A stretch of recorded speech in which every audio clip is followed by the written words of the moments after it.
Good morning, all. Welcome, welcome, welcome. It is said that the way to grow old and well is to have a facile mind and body. We can guarantee 50% of that in lifelong learning. Thrilled today to have Dr. Martinez back with us, and she's bringing the story home. The Lumbees and the Civil War. Dr. Martinez, a thrill to have you with us. Good morning, everyone. It's great to see you. Thanks for inviting me back, and thanks for coming. So last week we did talk and we talked in scattered terms about the scattered Native nations that remained in the Southeast at the time of the Civil War. And I do want to talk today more specifically about the Lumbee experience. And so centered in Robeson County, but the Lumbee Nation and what at the time wasn't really an official nation yet, but the people who we come to call as Lumbee absolutely lived in what at the time was Richmond County, right here. They lived further north, they lived further south. I do want to say that none of this is my particular research, right? So I'm pulling together things that a lot of other scholars have written to share with you. There are some great experts and local historians who talk about these things as the primary thing they talk about. And so I can maybe make some suggestions if you want to hear from some of them, but I'm going to try to pull together, a lot of their ideas in a way that hopefully makes sense. So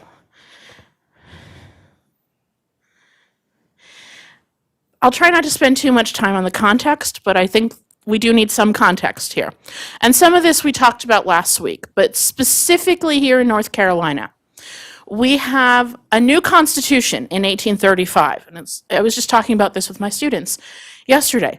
One of the things the 1835 Constitution in North Carolina did, very similar to a constitution, I think, in 1820 in South Carolina, and a trend going on nationwide in the 1820s and into the early 1830s, was eliminate property restrictions for voting.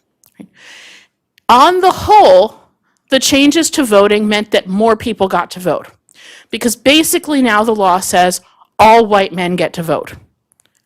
And it doesn't matter how much property you own. But on the back end of that, men of color who were able to vote in North Carolina because they owned enough property lost the right to vote. So the new state constitution says that voting is only available for white persons, right? And people of color no longer have the right to vote. And there's two categories of people of color as defined by the North Carolina Constitution. There are African Americans, or what they would have called Negroes, and that was defined as having at least one black great-grandparent. Right? So that 1/8 rule applies.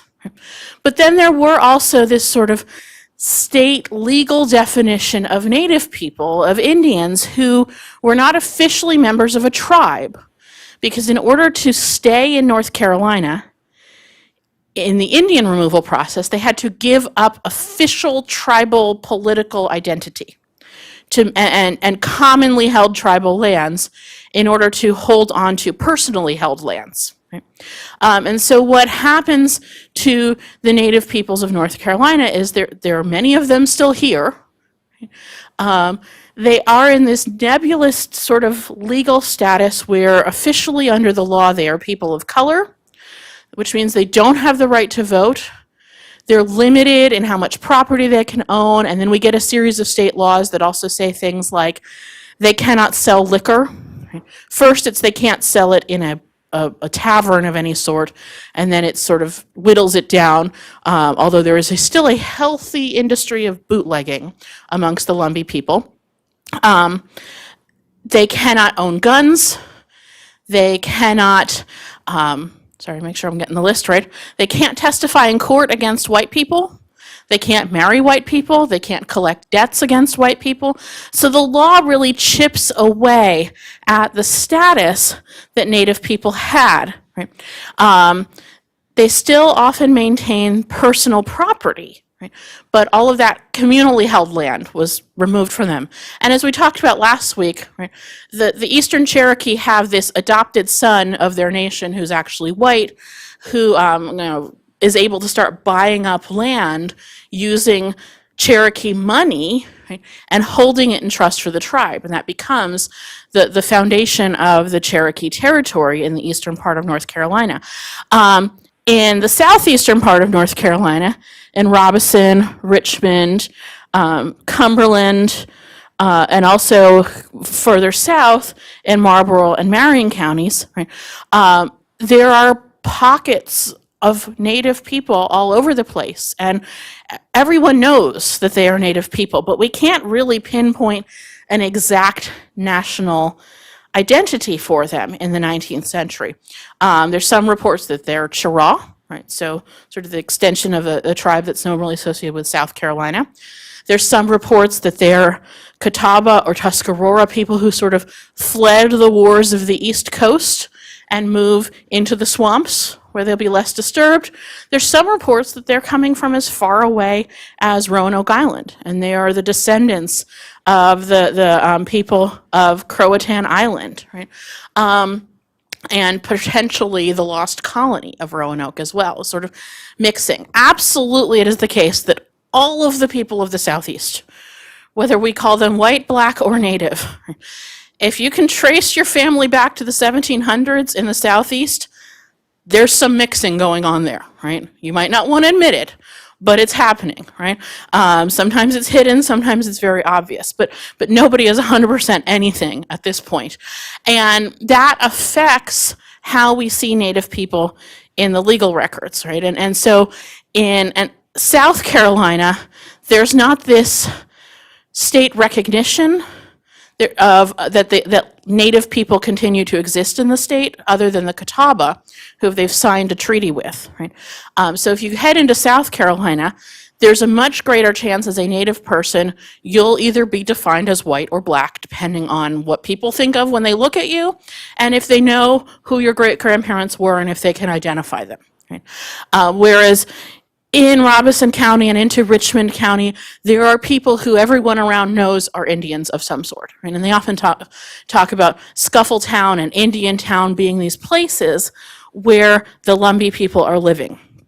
The other thing that the state law sets up is creates this category of apprenticeship that makes it harder for Native people to maintain their families and their land, right? So that if you are deemed unfit parents, unable to support your children by white neighbors and the state, children can be taken out of their families and out of their households and apprenticed to white landowners to be, unpaid labor, essentially, on those farms.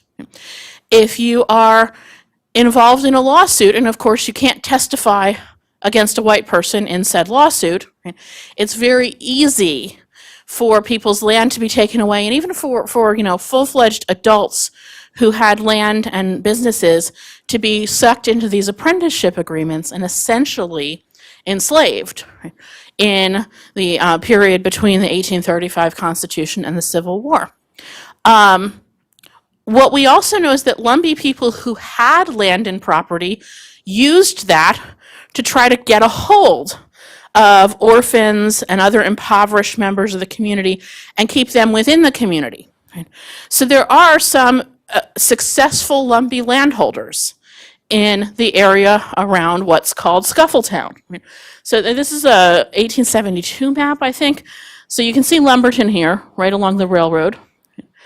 And you see the Lumber River and Scuffletown along the river in the area of what's now Pembroke, right?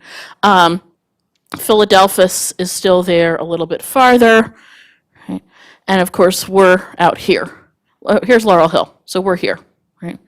All these creeks that we found out recently run through town are on this map still, right? And much of the area of the Lumber River from here, right, just east of Lumberton in the Bear Swamp, or west of Lumberton, sorry, in the Bear Swamp, all the way up to where the Lumber River now Crosses on, if you're heading up north Southern Pines, you cross the Lumber River, 15501, that area known as Drowning Creek. Really, the whole area at the time is called Drowning Creek. Right? There is this sense that the Lumberton River, despite being fairly slow moving most of the time, is still quite treacherous because it's very dark, it's very swampy, it's very, it twists and turns in weird ways, and the banks are often very steep. So you have to be very careful, right, walking around the Lumber River. And again, called Drowning Creek. But there are lots of families in the Scuffletown area who we would now consider the sort of Lumbee forebears, with names like Lowry and Locklear and Oxendine and Chavis, who are showing up already in the 1790 U.S. Census, living in that area, and listed as other free persons in the 1790 census.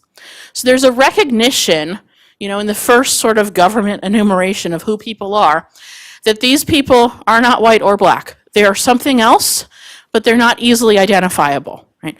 But that other free persons suggests they are already being seen as having some sort of native identity, right, that can't be easily defined. By the 1840s and 50s, they are landholders. Right? Some of them reasonably prosperous. These are sort of what we would consider middle-class farmers by most standards of the time. They have, houses with 2 or 3 rooms, built out of wood, often built out of very expensive wood, a lot of craftsmanship going in. They have hundreds of acres of land. What they're seeing is that it is often a struggle to maintain that land. Right? The local practice of the white farmers who are moving into the area, many of them of Scottish heritage, right? And in the 1840s and 50s, you were as likely to hear Gaelic coming from a white resident of the area as you were to hear English. They are finding ways to kind of get bits and pieces of land from Native people, in part because Native people can't do much about it because they can't go to court because they're not allowed to testify against white people once they get to court. Right, so the most commonly discussed and sort of remembered practice is the idea that a white farmer would take one of his pigs or one of his mules or horses and tie it up near a Native person's land, go to the Justice of Peace and say that person stole my pig, stole my cow, whatever it was. Right? The Native person can't really do much about it.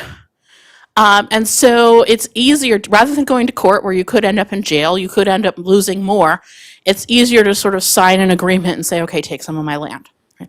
And so what people see is their land kind of being chipped away at between 1835 and the start of the Civil War. Right? And yet people still being, again, reasonably prosperous by the standards of the day. Right?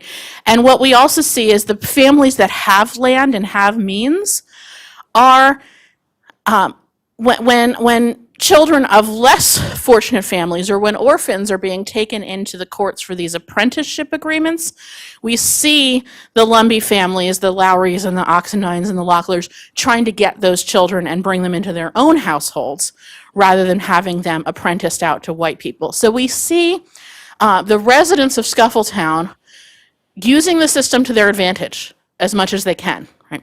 Finding ways to be successful farmers, finding ways to build communities. There's a great deal of emphasis on literacy and education. These are people who were already widely Christian and mostly Baptist by the start of the 19th century.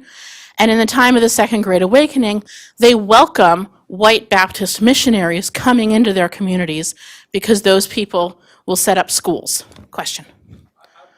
You've used several times this word I've never heard until this morning, Scuffletown. Mm-hmm. Been around here 55 years, know a lot about that county, where all those little places are, in a lot of detail, but I've never, is that a term that's respectful? Well, that's a good question, right? So, I mean, you can see this is an 1872 map, and it is officially on the state map that this is Scuffletown, this area around what is now Pembroke. I think for a long time that was a sort of derogatory outsider's term for the region. I also know that a lot of Lumbee people sort of reclaimed it for themselves. And so, for example, there's a company called Scuffletown Suppliers that makes all sorts of cool Lumbee T-shirts, right? That you see like buying. They make cool merch, right? So I think there's a sort of sense that this was what the area was called, right? It's on the maps. There's only so much we can do to ignore it. Right? It's not Pembroke yet. Pembroke, the town, is not founded until the 1890s. Right? The school is founded a little bit earlier. By the 1870s, the area is known as Pates, for the Pates Brothers store that's planted. And if you've been to Pembroke, it's roughly where Papa Bill's barbecue is. Right? But the area is really known to the people there by the names of the swamps and the names of the churches. Right? And community is founded around these Baptist associations. So do you go to Back Swamp? Do you go to Bear Swamp? Are you part of the Harper's Ferry community? All of these communities are really very localized. Right? So the whole region is sort of broadly Scuffletown, but the individual Baptist churches are how people identify themselves. Right? Some absolutely did. Not widely, but yes. There are people, first of all, who have these apprentices, who are often ways of sort of maintaining children within the community, but there are also people, particularly some who've intermarried with white families more sort of extensively in the 19th century and married into some wealth, who are slaveholders, but not a ton. There are also Lumbees who were enslaved back in the 1700s. There's sort of every possible status that is part of people's history there. Right? But when we're looking at the area in the time of the Civil War, there's not significant Lumbee slaveholding. There might have been more earlier, before the lines were as clearly drawn as to who had status and who did not. So yeah, I think that really ties into the point I was going to make about the church being the center of the community. People identify themselves based on which church they live near, which creek they live near. The river and the churches are the ways people sort of identify geography and belonging. Right? And those things become political organizations. Right? So when the first tribal councils are held after the Civil War, it's basically each Baptist association is sending a representative to form the nation. Right? And then later on, even the boundaries, to this day, to some extent, the boundaries of districts in the Lumbee Tribal Council can be traced to the boundaries of where the different Baptist associations were located. The Sunday schools that the missionaries held, and this is not just in Robeson County and Lumbee communities, this is a nationwide thing, right? That Sunday schools were held not just to teach children religion, but to teach basic reading and writing skills. Right? So the missionaries and the women of the Second Great Awakening founded these Sunday school groups primarily for poor and impoverished and illiterate children throughout the country so that they could be taught reading, writing, and sort of basic Protestant ideology. Right? And so there's a lot of interest among the Lumbee people in making sure their children can read and write so that they can better protect their status and better protect themselves. Right? If you have basic literacy skills, if you understand basic math, if you know what you're signing when you sign a contract, you are better equipped to take care of yourself in the world. Right? So there's a lot of emphasis on literacy and education, and these communities, right, where extended family and which Baptist association you're part of are the heart of your identity. And that is still very much the case. When a Lumbee person asks who's your people, it's a way of placing you in their world, and they want to know which set of Lowrys you're from, who your great-grandparents were, how they're related to their great-grandparents, and which Baptist association your family historically was part of. And if you can answer those things, you can place yourself within the Lumbee world, right? Far better than any sort of blood test or anything like that might be able to do. Right? And that's why when Lumbee tribal membership is based on that historical connection to the families who were there at the time of the Civil War and the Baptist associations that were there, in the mid to late 19th century. As those racial lines set up in the various laws and constitutions get drawn, it gets harder and harder for people to sort of move between the worlds. They kind of have to identify themselves. And again, the state lines matter a lot, because what we'll see is Lumbee people or people with Lumbee names who show up in the records in South Carolina will sometimes be identified as white and sometimes be identified as M for mulatto or mixed black and white, and sometimes be identified as black throughout the early 19th century. And then in the second half of the 19th century, as we move toward Jim Crow laws and one-drop rules and strict segregation, right, what we will see is the people with those traditionally Lumbee names more and more often being listed as white, until their sort of Indianness is erased from the record. In North Carolina, you have more people able to cling to some sense of Native identity, in part because both the 1835 Constitution and then the 1900 Constitution in North Carolina allow for there to be Native people who are not black or white but live somewhere in between, right? But there are plenty of people who, again, everyone is mixed up in some way, right? But it gets harder and harder to acknowledge that as we move through the 19th century. Right? And people kind of have to pick.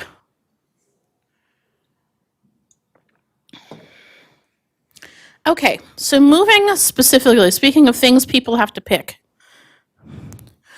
The two historians who have looked at the most on this are Melinda Maynor Lowry, who is a well-known modern-day historian of the Lumbee people, the director of the Center for the Study of the American South at Chapel Hill. She wrote a great book on the sort of broad history of the Lumbee people, but when she talks about the Civil War era, she talks about the 19th century. She said something I said last week as well, right? That people made choices within very limited set of constraints and options available to them based on what they thought was the best for their family and their immediate community, defined by these extended family relationships and this sense of the church and the place where they were, right? On their creek, on their swamp. What's going to be the best choice for us? There's not a clear Lumbee nation in the Civil War era. Right? Often we think of what happened during the Civil War as the founding of the political Lumbee nation. But at the time, what we have are these scattered groups of people who are doing the best they can, sometimes reasonably prosperous, sometimes quite poor, but trying to figure out what's going to work best for them. Right? And so it's often less about, and this is similar to what I said last week, it's less about any particular allegiance to a Confederate cause or a Union cause, and more about what makes the most sense in my community. And for a lot of people early on, that's like, let's try to stay out of this. Right? We've done pretty well by staying here in these isolated communities that, we connect to the outside world, we have trade relations with the outside world, we have white neighbors who we interact with on relatively peaceful terms most of the time, but let's not get caught up in their civil war. We have no reason to be loyal to the U.S. government. They've never acknowledged us. They've never treated us in any way that suggests we should be loyal to them. But we also have no reason to be loyal to the state of North Carolina, which has allowed our nation to be, our lands to be diminished by all of these incursions, which has denied us our status as citizens, right? Both as citizens of the state and as citizens of any sort of native community. So we're not going to jump in and out there and support the state of North Carolina when this war gets underway. Individual people make different choices. Right? So there are Lumbee men who enlist in white units raised in Robeson County, right? And one who becomes quite successful. Sanderson's the last name, and I'm blanking on his first name. These are men who are white enough that they can be enlisted in Confederate regiments early in the war, and even if maybe the enlisting officer and some of the people around them know their full heritage, right? They look white enough that when they get into the larger army, nobody notices. Right? There are other men who have to go a little farther afield. So there's a good number of men from what's at the time Richmond County who hop a little bit farther west and go to Anson or Union County and enlist there. And we see the Lumbee names, we see Tuscarora names in there as well, right? Of people who we would now today say definitely were Native and who probably at the time knew that they were Native, right? But again, looked white enough when they got to this place where nobody knew their ancestry and knew that where they were from indicated that, right? That they could kind of enlist and pass as white. We know that there are Lumbee men in South Carolina who are enlisted, either put in the same regiment as the Catawba, a sort of recognition that they were, so there's like 19 Catawba men and about 15 Lumbee men put into this same South Carolina regiment, right? And some who join all sorts of regiments, right? Again, people choosing, young men choosing to go off to war with the other young men of their neighborhood, right? Because that's what everyone was doing. Because there's this army coming and I'm going to defend my town, my community, my place. And it's not about, and maybe there are a couple Lumbee who are slaveholders. There are a couple Lumbee who've intermarried into predominantly white slaveholding families who maybe share this sort of sense of commitment to the Confederate cause. But there are more, I think, the people we've been able to find the bulk of the time are making these much more personal decisions, right? Or are young men doing what all the other young men around them are doing and not really thinking about it too much, right? What we know as well is that the majority of the people in that area we would call Pembroke initially would like to not be involved, right? It's not our problem, leave us out of it, right? It gets harder and harder for them to stay out of it because the Confederate commissary and the Confederate Home Guard and the Engineer Corps keep coming into the area and making demands on them. And often it's the Confederate men who are put in charge of doing this. So the most significant is a man named James Brantley. And Brantley was a storekeeper and justice of the peace who was widely known for harassing Native people in and around the Scuffletown area. Right? He was not well liked. It's a very different story from what we heard with the Cherokee, that they have this white local leader who's sort of part of their nation and works on behalf of their nation. Brantley is the exact opposite. Right? There's some reports that he actually is part Native. Right? There's a lot of reports that he likes to harass Native women. But also that he is really eager to find ways to help white landholders get a hold of Native people's land whenever possible. Right? So whenever there's a dispute, he always comes down on the side of the white landholders. Right? Brantley is really good at keeping himself out of the Confederate Army. Right? He gets himself appointed as a commissary officer to start, so he's local and for the state. Right? So he keeps coming in to the Scuffletown region to take people's stuff, right? And we have receipts. We have receipts that make it all the way to the U.S. National Archives because they're sort of just collected up in these random collections of Confederate documents and put in this giant Confederate records group. So we know that Native people were selling or giving goods to the Confederate Army, to the commissary, or to the state commissary, and then the Confederate commissary. We also know, broadly speaking, that when the commissary officers showed up at your house, you didn't really have the option to say no, despite what the Jimmy Stewart movie Shenandoah might suggest. Have you ever seen that? Right. So the Confederate commissary officers and then later the conscription officers show up at his house, and he's like, well, the state didn't do anything to care for my family. It's not having my crops or my sons, and they would have shot him in real life, right? So you don't have a lot of options to say no when they come, right? You take the receipt, you hope you could get paid, and you make the best of it. We know as well already in the earliest days of the war, there's some reports from, I read a report from a physician in Wilmington in the fall of 1861 who said he was called on to treat some Negro and Indian men from Robeson County who'd been brought there to work on the fortifications. Right? So that's kind of the earliest report we have of Lumbee and black laborers from Robeson County being put to work on the Wilmington fortifications. Really picks up in earnest in the fall of 1862 when we get these state laws enabling Confederate officers in North Carolina to collect slaves, or for the county governments to instead have the Confederate officials collect free people of color to do work on the fortifications. Right? And so from December 1862 onward, what the people in what the area known as Scuffletown are experiencing is constantly having able-bodied young men gathered up and taken away to work on the fortifications around Wilmington. And we know Wilmington's hit with a yellow fever epidemic in 1863, which makes this so much worse. People die, people come back, they're sick, they bring the epidemic with them to some extent. And by 1864, a significant number of young Lumbee men are hiding in Back Swamp rather than be gathered up by the Confederate officials constantly coming and trying to collect them for work on the fortifications.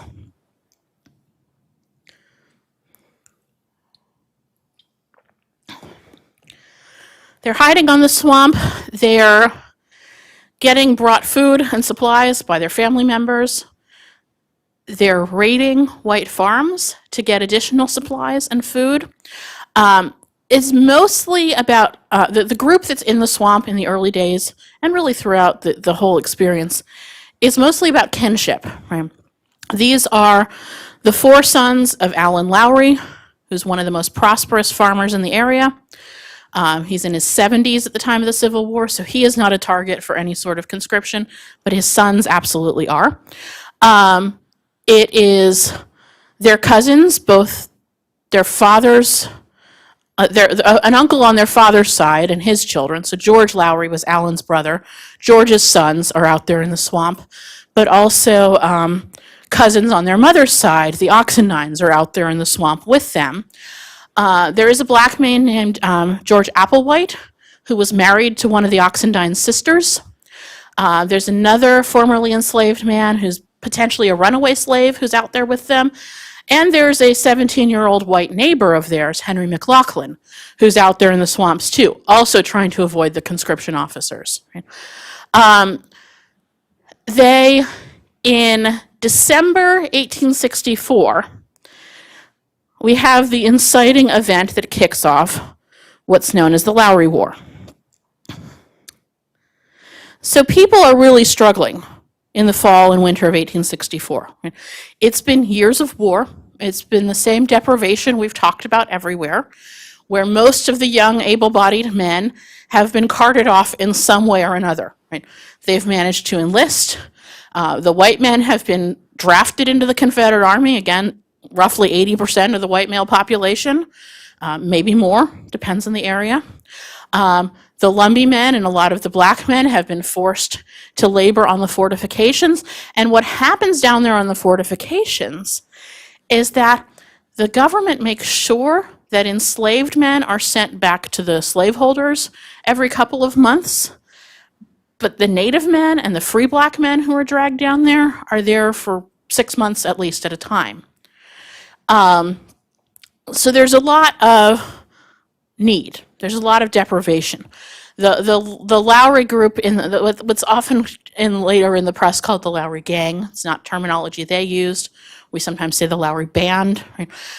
And they don't feel the need to identify themselves.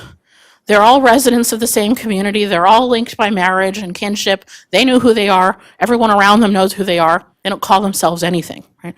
But they're out there in the swamps trying to avoid Confederate conscription officers.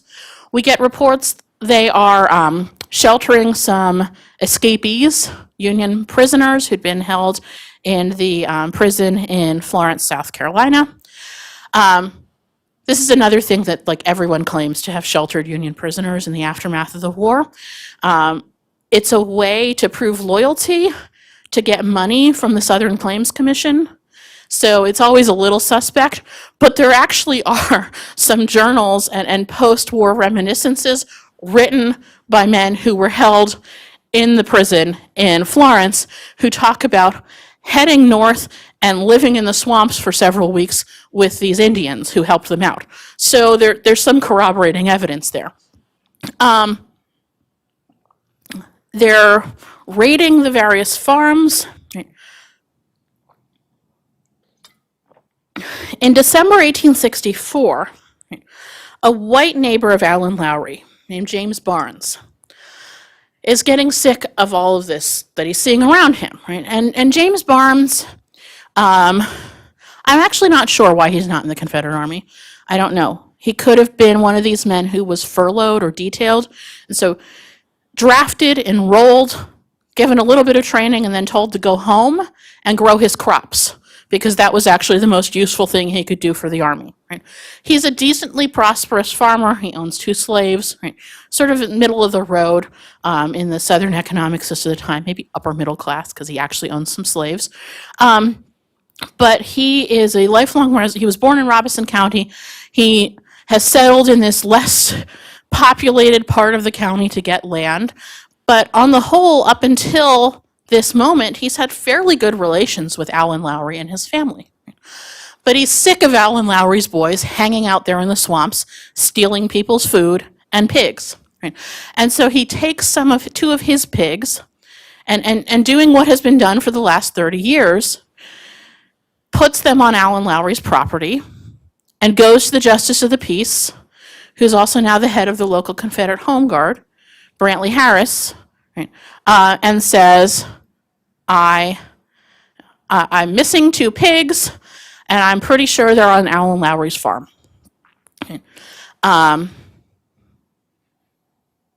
Harris goes, right, the local officials go, they find the pigs, or they find potentially the pigs. It's not clear. Right? They also find enough evidence that something shady is going on, and it's not like it's a big secret. Everyone knows something a little shady is going on by this point. It's been going on for months. But they can't really do anything yet.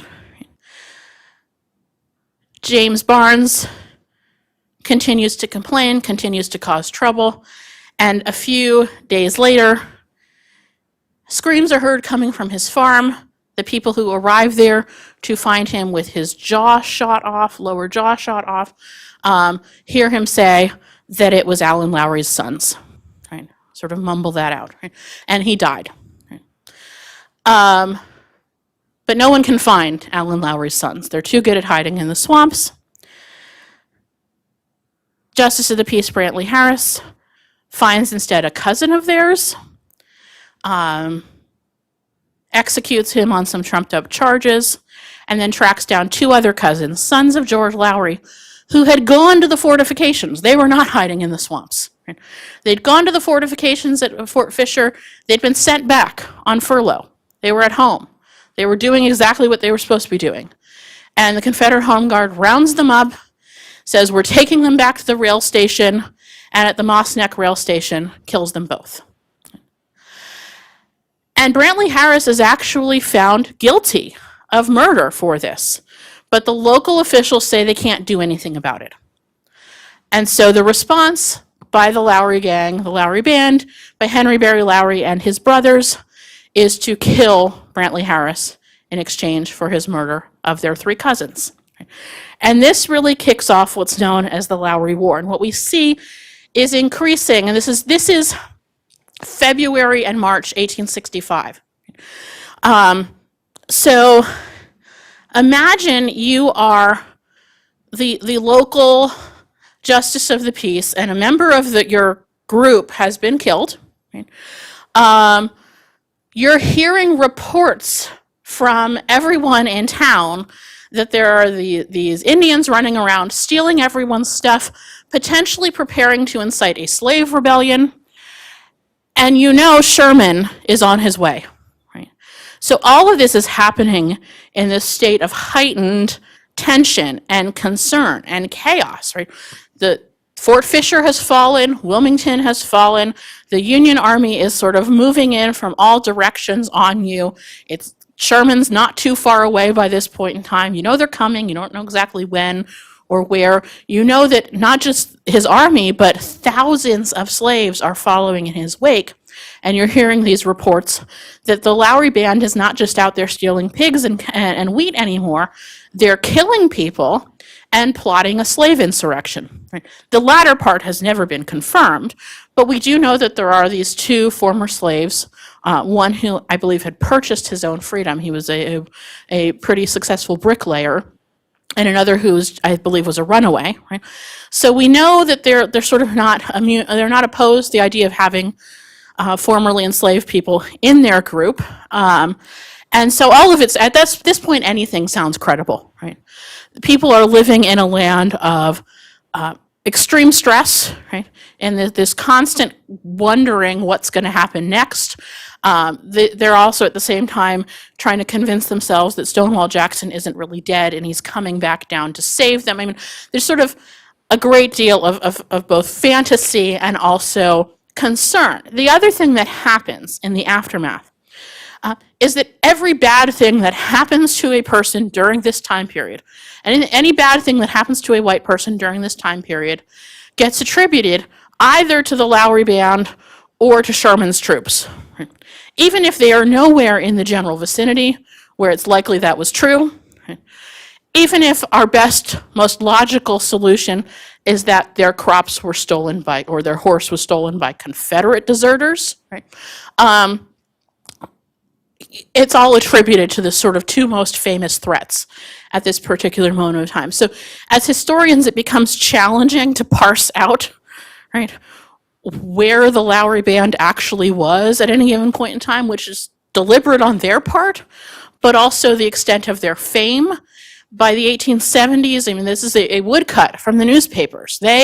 This war continues afterwards, right, against the Klan, against, to some extent, even Republican officials. So we have, with the 1868 Constitution, voting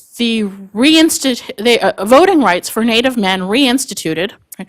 And a cousin of the Lowrys gets elected to the state legislature, and another to the local judiciary, condemning them on the one hand, but also probably taking their votes and their fundraising support on the other. Right?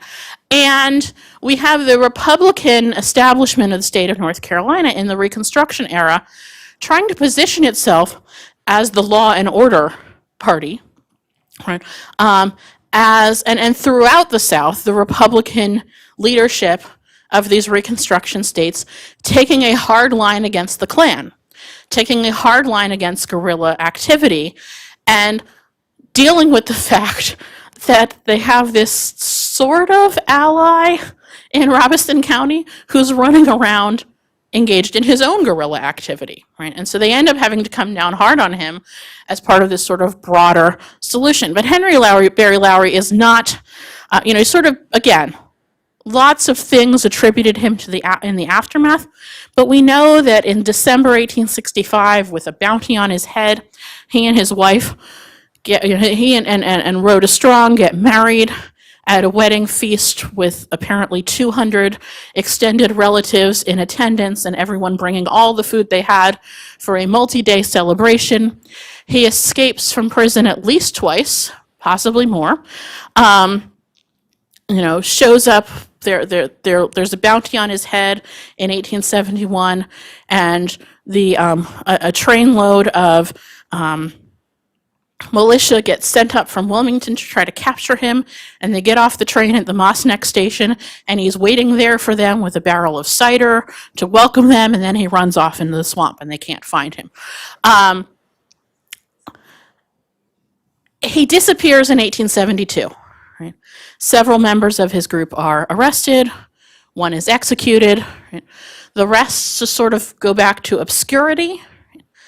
But he is everywhere and nowhere. Right? It's possible he's dead. Right? It's possible he's gone west. He's gone to Georgia, where a significant number of Lumbee people go to work in the turpentine industry. There are some reports that Jesse James and his brother initially claimed to be part of the Lowry Band. There's some reports in 1873 that he's leading a rebellion of Native people in Northern California. Again, there's a whole lot of legend, even whether or not this is actually a picture of him is entirely unclear, right? Generally believed to be a picture of him, but not confirmed, right? So that's the sort of legend, as well as the reality, to the best that we know it, that forms the story, right? That is part of this sort of political and legal origins of the Lumbee people, right? They start forming more sort of councils and interacting and working across these Baptist associations, first in religious sort of organization, but then it turns political, right? And of course, one of the outcomes of that is that in the 1870s, early 1880s, we started to hear them talking more and more about this story and asking for some sort of recompense for the murder of Allen Lowry and one of his sons, right? Who I think I might have skipped that part of the story. Right? Sorry. This is a crucial part of the story. Right? So after Barnes was killed, right, Harris goes out, Brantley Harris, the Justice of the Peace, Confederate Home Guard, kills 3 of the Lowry cousins, and then raids the farm of Allen Lowry, right, and takes Allen Lowry, again, who's in his 70s, but there's definitely contraband on his property, right? He has guns, he has a lot of things that clearly are stuff he's holding for his sons who are out there in the swamps. He won't tell anyone where they are. He and one of his sons are shot and killed. His wife and several of their other children are held in a smokehouse for several days, trying to get information out of them, right? So all of this is sort of, you know, the lengthy story, right, and the number of people who were killed who are connected to Henry Berry Lowry is really the foundation of this vengeance.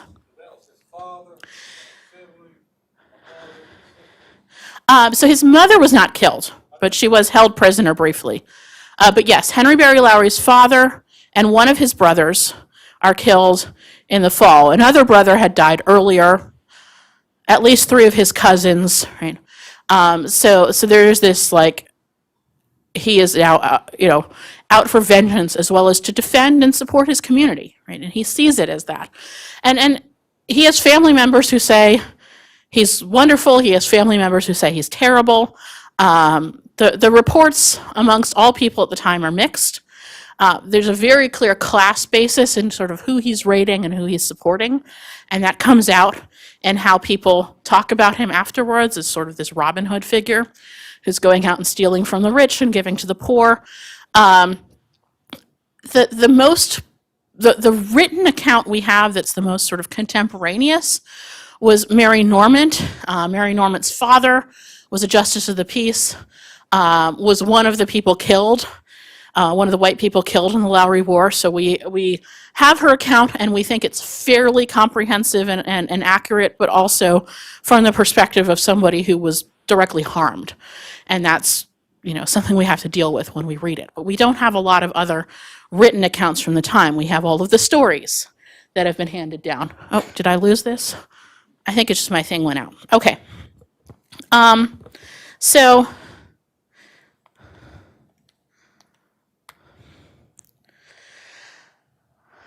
2 books if you want to learn more about this, right? Melinda Maynor Lowry's book just on the Lumbee history in general. And this is really written for a more general audience, right? She's not writing just for scholars. She's written books for scholars, but this is not one of them. And then William McKee Evans, and this is a much older book, but it's the best sort of narrative history of the Lowry War specifically. So it's still the one I would recommend. It's great, dramatic story. You read it and you wonder why nobody's made a movie of it yet, right? The only real reparations for any of this is the state appropriation to build the Indian Normal School at Pates that becomes the University of North Carolina in Pembroke. Right? The state appropriates $500 to the Lumbee people to build a normal school, to train teachers, they have to build the school. The state's going to pay $500 for salaries and initial startup supplies. So the Baptist associations get together and build a building, right? And that becomes the very first school. So I actually really have to use the restroom. So, so I'm going to stop there, but I will come back for questions in a moment, okay? Sorry. We'll be back.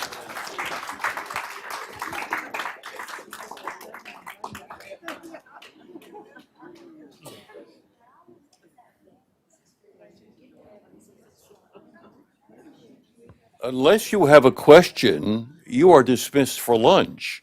And we will see you next week, same time, same place. Go in peace.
They are. I think they stopped for a while. Yeah. So and I know for a while they moved it into GPAC rather than doing it outside, which to me makes sense because it was July. I don't feel like July is the best time for outdoor theater around here, but they are, I think, back to doing it outside in the big amphitheater. I know they had there were some structural issues with the amphitheater they had to fix. So yeah, they're still doing that. You can go and sort of hear that story. I don't know that there are lots of people who trace their ancestry back to Henry Berry Lowry and his wife. They had 3 children. There might not be direct lines, but there's all the, he had many siblings. He had many cousins. Lumbee families are often very complex and expansive in their definition of who counts as close family. As someone with 27 first cousins, and I would struggle to rattle off the list of their names, I have trouble connecting to my students who are like, well, my 18th cousin died and I need to be out of class for 3 days. Okay. So, but I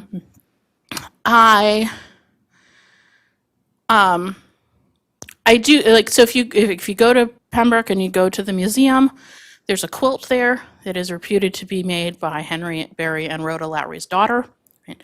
And her story, but she didn't have any children. She married late in life, had a stepdaughter who she left her quilt to, who eventually it made its way back to the possession of the museum. So I don't know exactly how many actual descendants there were of Henry Berry Lowry. But there's certainly lots of people who can tell you either a real or imagined family connection to him as part of their understanding of how they fit into the Lumbee world.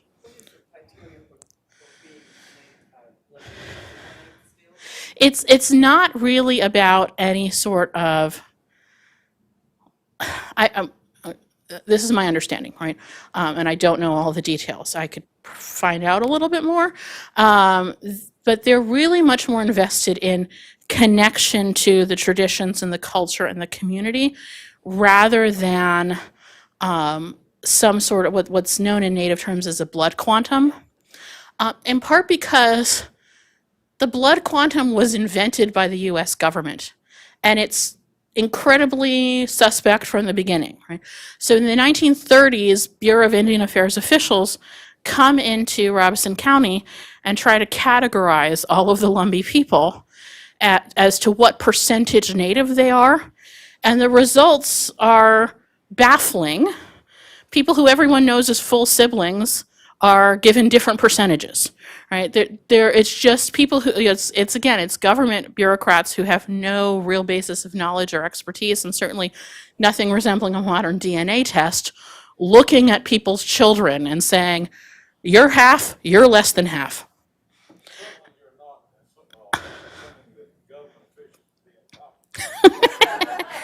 Well, those are the ones in the 1930s. We're not saying anything about current ones.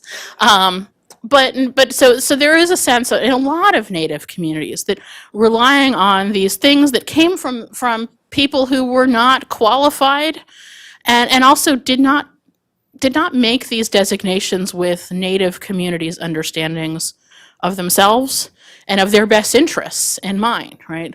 These designations were made by government officials whose job was to protect their budget and therefore benefited by keeping the number of fully Native people as small as possible. Right? And again, Bob and I were talking, there's extents with which to sort of full government recognition, which not all members of the Lumbee Nation agree is necessary. Right? But for those who have tried over and over again, that essentially the government keeps moving the goalposts on them. Right? And so there'll be one set of rules and they'll meet that set of rules, and then they turn around and there's a new set of rules. And a lot of the current expectations now of this sort of being able to trace every detail of your tribal organization back to a pre-contact era is not feasible for most southeastern tribes. Having a distinct pre-contact language that has survived to this day, having distinct pre-contact sort of worship traditions that have survived to this day are just not realistic expectations given the history of this region. And that, of course, works to the benefit of the people who don't want to increase the part of the federal budget that goes to support Native Americans, but harms a lot of southeastern Native communities.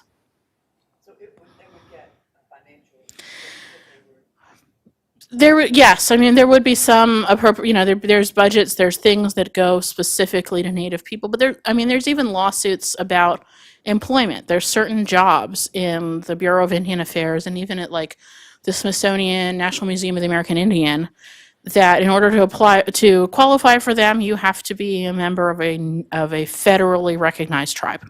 Right? And so there's stuff like that as well that isn't like a direct payout, but does affect people's livelihood, certainly.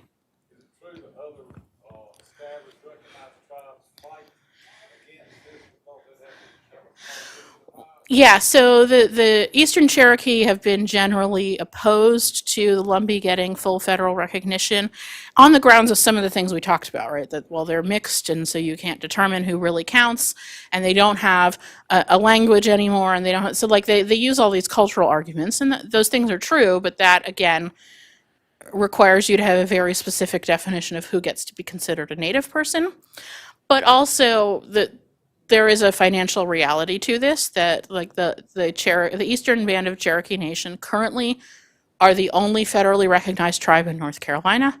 The Catawba are the only federally recognized tribe in South Carolina. They both enjoy that particular status, and they would lose that status if the Lumbee got federal recognition. And there are a lot of Lumbee people, so it's also a question of you know, again, there's a certain pot of funding for the Bureau of Indian Affairs and for federal support for Native Americans, and it's unlikely to increase. There would just be more people making demands on it. Yeah, I mean, I don't see a casino going over well in Robeson County. There are a lot of dollars that have flowed into Robeson County, and all you have to do is ride down and look around and get a lot of things. Yeah, I just, again, so much of Lumbee identity is this connection to these long-standing Baptist associations, and I think there would be. I mean, it took a long time to get sale of alcohol by the glass in Pembroke. Like, that's a fairly recent phenomenon. It did not exist when I started teaching at UNCP. Right? Yes, and very recently there was an attempt to put like a brew pub distillery kind of restaurant, and that got shot down very quickly. Right, so I'm struggling to imagine a casino in Pembroke. I could be wrong about that. Back when Scott County was dry, every time it come up a referendum to have liquor by the drink or whatever, there'd be a coalition between the Bluebuggers and the Baptists, and they defeated it every time. Yeah, Neither neither wanted it. Yeah, it's the one time when they agreed, and it's so it is certainly a standing kind of division in Lumbee communities. One of them is the division between the bootleggers and the Baptists, and to the extent that the Baptists are associated with the immediate surroundings of Pembroke, and the bootleggers are associated with Scotland and Richmond County, shapes some of the distinctions and divisions among Lumbee communities, and sort of which part of the Lumbee tribe, which Lumbee family you're part of, affects how you're seen and your standing in the community as well. But that's like that's all sorts of things that I don't really have enough personal connection to go into. Did the retreat of Hardee's army coincide with kind of the real problems at the beginning of the Lowry War? Yeah, so I think the fact that all of this is happening while the Confederate Army is not too, while the Union Army is not too far away, right? And we see them. If you are in Pembroke area, right, Sherman's army is coming through just to the west, right, and then heading north. And then there's a battle up at in and around. There's the what's going on at Bentonville. There's there's all of this stuff not too far away, and that is affecting how it's creating a chaos that that Henry Berry Lowry and his followers can take advantage of, but it's also creating a heightened sense of fear among the white population, and so their reaction is also going to be much stronger. Yeah, I don't know that it's any one particular unit specifically, but just sort of the general sense of like, we are living in a dangerous moment in a dangerous place, and Sherman talked about how hard the swamps were to navigate here. We know that roughly 800 enslaved people from Robeson County run away and find their way to Sherman's army, because when he finally stops and sort of tries to make lists of everyone and where they came from, so that this sort of enslaved refugees following in Sherman's wake continues as he makes his way through North Carolina. And that just adds to this sense of fear and what is going on in the part of the white community members. All right, so I'll see you next week, I guess. Thank you.